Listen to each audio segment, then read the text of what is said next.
Juicy raspberries glisten in the sun, just asking to be picked.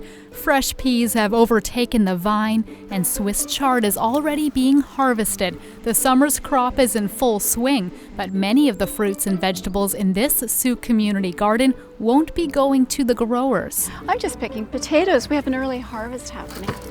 So I'll be delivering these to the Sooke Food Bank tomorrow morning.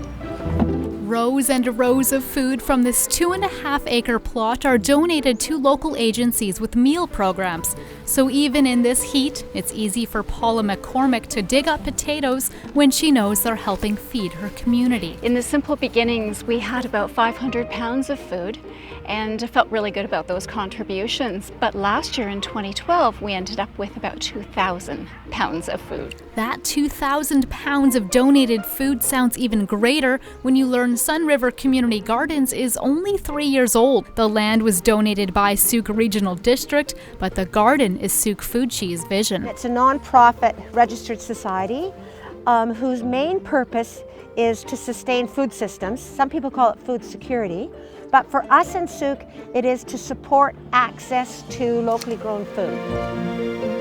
One of Sooke Food Cheese movements is to educate others about growing food, and a lot of that mentorship happens right here in Sunriver Gardens. In the beginning, we thought it was just going to be an allotment garden, but no, it's morphed or evolved into something quite different. At the far end of the garden, volunteers are busy building an apple shack. We will do workshops there and actually distill essential oils and make very special liniments and salves, and we will teach people here in Sooke how to make a lot of their own self-remedies. All of the workshops will be done with the apples, pears, plums, and cherries grown here, many of which are Sooke heritage trees dating back to the 1850s. Well, some of those old heritage trees had some pretty nice properties to them. They weren't as prone to diseases as the modern day apple trees. And there's some really wonderful varieties that are long keepers, and they're well on their way. These will be ready late August. Next to the orchard is an old cattle drinking hole that was transformed into a native wetland pond. We're attracting many different swallows, red-winged blackbirds, snakes.